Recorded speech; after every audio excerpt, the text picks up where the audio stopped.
নমস্কার, নির্মল আনন্দে সবাইকে সুস্বাগতম। গুরুদেব প্রভু শ্রীকৃষ্ণ ও রাধা মায়ের আশীর্বাদকে সারথি করে শ্রীমদ ভগবত গীতার প্রণাম মন্ত্র দিয়ে শুরু করছি আজকের গীতা পাঠ। শ্রীকৃষ্ণ হৃদয়ং গীতা সংসার মালনাশিনীম জ্ঞানম ভক্তিম মুক্তিদাত্রীম গীতা দেবীম নমস্তুতে। ওং নমো ভগবতে বাসুদেবায়। ওং নমো ভগবতে বাসুদেবায়। ওং নমো ভগবতে বাসুদেবায়। রাধে রাধে রাধে রাধে রাধে রাধে রাধে রাধে রাধে রাধে। শ্রীমদ্ ভগবত গীতা তৃতীয় অধ্যায় শ্লোক নম্বর 24। অচিদ্যয়মুদাহ্যয়ম অক্লীদ্যয় শৈশৈব চ নিত্যঃ সর্বগতঃ স্থাণুঃ অচলয়ম সনাতনঃ।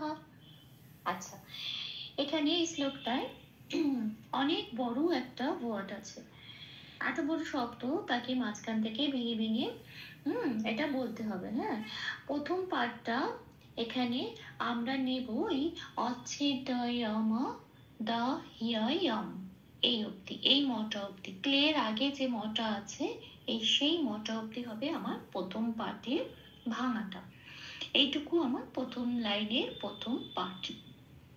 এবার দেখি এটাকে কি করে সংস্কৃত উচ্চারণের কাছাকাছি পৌঁছানো যায় এমন ভাবে ভেঙে ভেঙে সন্ধি করে প্লাস প্লাস একটু সাজিয়ে নিয়েছি এবং বাংলা হরফেও লিখে নিয়েছি।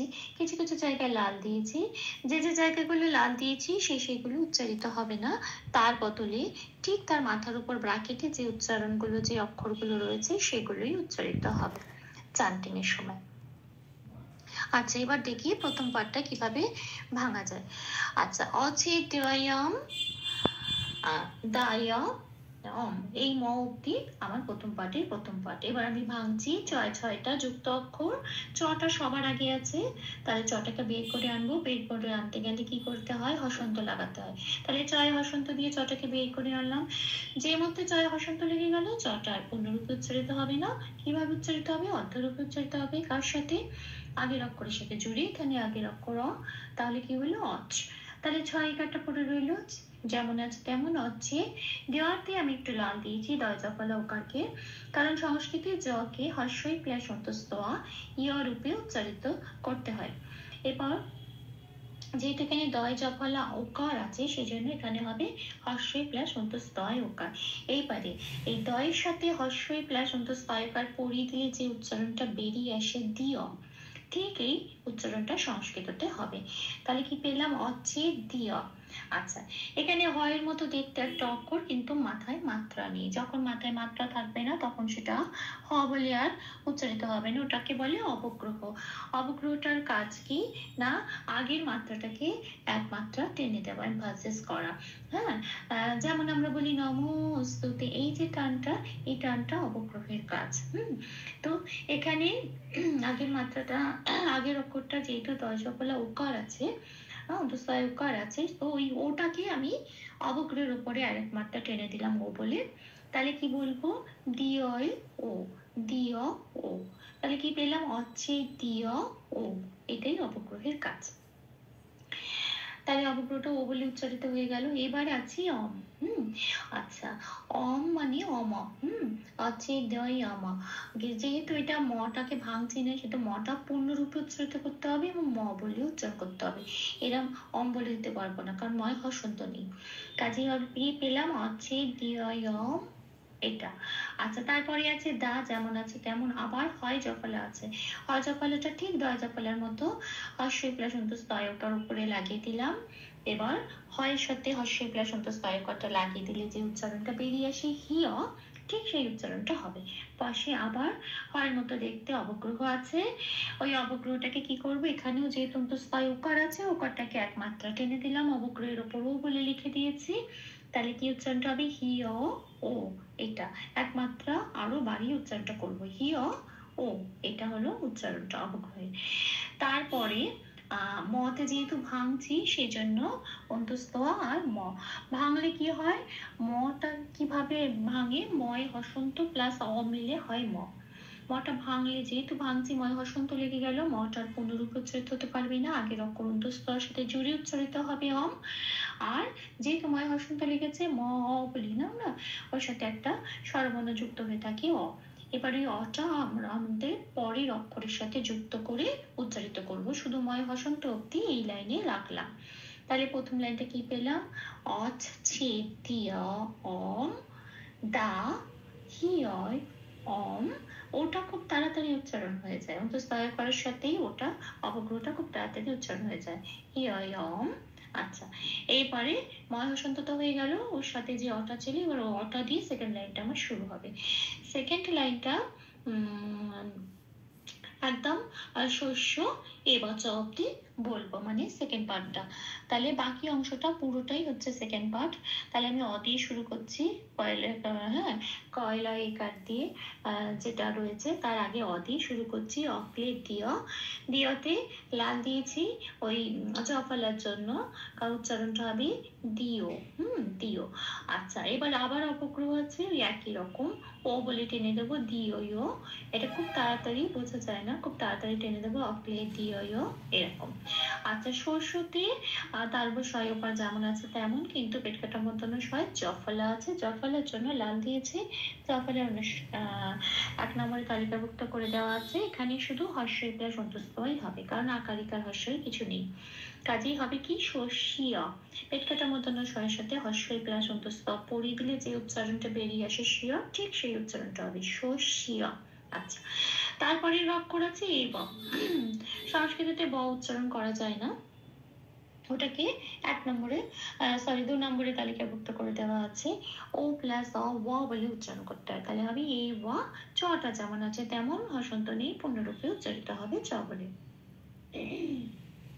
তাহলে কি পেলাম লাইনটা, অক্লে দিয় শস্যা এ ওয়া চ। এবার আসি পরের লাইনে।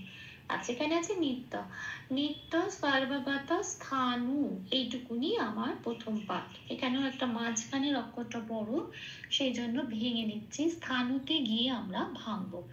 কাজেই নিত্য সর্বগত স্থানু, এটা বাংলায় বললে আমি দেখি কিভাবে ভেঙে ভেঙে সংস্কৃততে উচ্চারণ করা যায়, বাংলা হরফে একটু লিখে দেখিনি।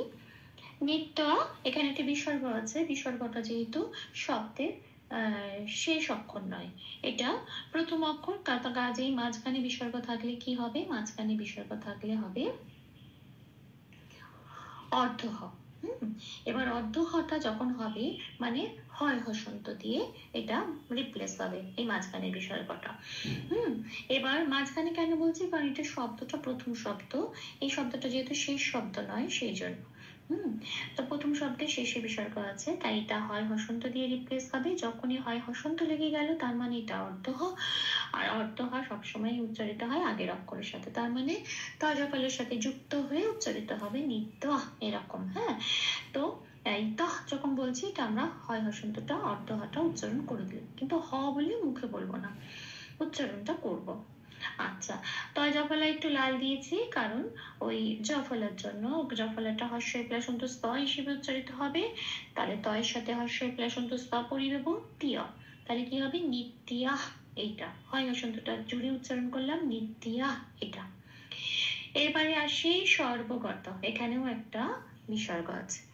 আচ্ছা, সর্বতে বয় রেপ আছে, 3 নম্বরে তালিকাভুক্ত করে দেওয়া আছে, রেপ থাকলে রয় হসন্ত হিসেবে আগের অক্ষরের সাথে জুড়ে উচ্চারিত হয়, তাহলে বয় শূন্য রয় হসন্ত হিসেবে আগের অক্ষরতন্ত্র স, তার সাথে জুড়ে উচ্চারিত হলো স্তর, বটা ফ্রি হয়ে গেল। এবার বটাকে ব বলে বলতে পারবো না, কি বলবো, ও প্লাস অ, 2 নম্বরে তালিকাভুক্ত করে দেওয়া আছে, তাহলে কি বলবো সারওয়া, এটা। এবার আছে গত, গতটা গটা যেমন আছে তেমন, তয়, তয়ের পরে একটা বিসর্গ আছে, বিসর্গটা এটা শব্দের শেষ অক্ষর নয়, সেই জন্য এখানেও অর্ধ হবে, তাহলে কি বলবো গাতা, অর্ধ তয়ের সাথে জুড়ে উচ্চারিত হচ্ছে গাতা। কি পেলাম, নিত্যা সারেওয়া গাতা, এটা। এবারে আসি পরের ওয়ার্ডে স্থানু। আচ্ছা, স্থানুতে এটা ভাঙছে, আর ভাঙার সময় এটা কি হয়, অরিজিনাল শব্দতে ভাঙে। যখন যুক্ত হয় সন্ধি হয়ে যুক্ত হয় তো, আর যখন ভাঙে তখন অরিজিনাল শব্দ হিসেবে বেরিয়ে আসে। তো স্থানু সংস্কৃতের অরিজিনাল শব্দটা কিন্তু স্থানু বিসর্গ দিয়ে, সেটা আমি লাল দিয়ে রেখে দিয়েছি। এটা শব্দের শেষেই বিসর্গটা এলো, কারণ অরিজিনাল শব্দটা হচ্ছে স্থানু। এবার এটা স্থানুটা যখন যুক্ত হয়ে যাচ্ছে তখন মাঝখানে না র হিসেবে যুক্ত হয়ে যাচ্ছে এই যখন ওই শব্দটা, কারণ কি এই রটা হচ্ছে মানে বেসিক্যালি রেপ আর কি। তো যখন সংস্কৃতির সন্ধির একটা রুল আছে, যে সেই রুল অনুযায়ী যে যখন একটা শব্দ শেষ হয় ভাওয়েল দিয়ে, আবার পরের শব্দটাও শুরু হয় ভাওয়েল দিয়ে, তখন যে ট্রানজিশনের যে সময়টা মানে যেটা দিয়ে যুক্ত হয়, এই যুক্ত হওয়ার অক্ষরটা কিন্তু রেপ হয়। এখানে যেহেতু মানে হর্ষ স্থানু হর্ষটা, আর ওখানেও মানে যখন রটা এরকম ভাবে হচ্ছে অচল অ আছে, একটা রয়ের সাথে অ আছে না র, তো সেই দুটো যুক্ত হয়ে ওই রটা যখন সন্ধি হয়ে লাইনে থাকবে, শব্দ হয়ে থাকবে, তখন ওই রটা থাকবে। কিন্তু যখন ভাঙছি মাঝখানে ভেঙে যখন বেরিয়ে আসবে তখন কিন্তু আর রটা থাকবে না। রটা উচ্চ হয়ে যাবে, তখন তার বদলে হ হয়ে যাবে। কারণ কি, যখন অরিজিনাল শব্দটা স্থানু হচ্ছে তখন তাতে বিসর্গ আছে। এবার যেহেতু বিসর্গটা লেগে গেল, আর বিসর্গটা হচ্ছে আমার শব্দের শেষ অক্ষর এখানে, কারণ এখানেই আমার ভাঙাটা শেষ হচ্ছে। তো স্থানু যেহেতু বিসর্গটা শব্দের শেষ অক্ষর, সেজন্য হ হবে। আর সংস্কৃত নিয়ম অনুযায়ী আগের অক্ষর নয় হর্ষও আছে, মূর্ধন্য নয় হর্ষও আছে, সেজন্য তার সাথে মিলিয়ে হয় হর্ষ হবে। তাহলে এখানে কি হবে, উপরের ব্র্যাকেটে লিখে দিয়েছি স্থানু হু, এইটুকুনি বলতে হবে। এই হুটা এলো বিসর্গের জন্য। আচ্ছা, তাহলে কি পেলাম, নিত্যা সাইবা গাটা স্থানু হু। আচ্ছা, এবার আসি পরের পাঠে। পরের পাঠটা যতটুকু পড়ে রইলো পুরোটাই আচ্ছা, এই র থেকে শুরু করবো। রটা তো হ হয়ে চলে গেল, কিন্তু রয়ের সাথে যে অটা রয়েছে র না, রয় হসন্ত প্লাস অ মিলিয়ে র হয়। তো রটা তো আগের অক্ষরে হু হু হিসেবে চলে গেল। এবার যে অটা পড়ে রইলো সেটা দিয়ে এই পংক্তিটা শুরু হবে শেষের অংশে। তাহলে অ দিয়ে শুরু করছি, অচল অচল যেমন আছে তেমন। আচ্ছা, এখানে আছে, এটা দেখতে মনে হচ্ছে কিন্তু মাত্রা নেই, এটাও একটা অবগ্রহ। অবগ্রহের কাজ কি, তাহলে আগের অক্ষরে যে লয় ওকারটা আছে ওটাই একমাত্রা টেনে দিলাম, ওপরে ও বলে লিখে দিলাম, তাহলে কি হলো অচল এটা। আচ্ছা, ওম শেষে অনুস্বর আছে। অনুস্বর থাকলে সংস্কৃত নিয়ম অনুযায়ী 5 নম্বরে তালিকাভুক্ত করে দেওয়া আছে, এটা ময় হসন্ত হিসেবে প্রতিস্থাপিত হয়ে যায়। তাহলে এখানে হবে অম, অচলয়ম এটা। অচলয়ম। আচ্ছা, অবগ্রহটা খুব তাড়াতাড়ি লয়কারের সাথে মিশে উচ্চারিত হয়ে যাবে, অচল অম। মানে শোনার সময় বোঝা যায় না, কিন্তু ওটা উচ্চারিত হচ্ছে অচলয়ম, অচলয়ম। আচ্ছা, তাহলে পরের অক্ষর আছে কি, সনাতন। এখানে খেয়াল রাখতে হবে কোথাও হসন্ত নেই, হসন্ত না থাকার জন্য এখানে প্রত্যেকটা অক্ষর পূর্ণরূপে উচ্চারিত হবে। সনা যেমন আছে তেমন, তনা যেমন আছে তেমন, কিন্তু বিসর্গটা এবারে কিন্তু শেষে আছে। শেষে বিসর্গ থাকলে 4 নম্বর তালিকাভুক্ত করে দেওয়া আছে, এটা পূর্ণ হ হিসেবে উচ্চারিত হয়। তাহলে এখানে বিসর্গের জন্য এখানে হলো সনাতন হ। তাহলে কি পেলাম, অচলম সনাতন হ।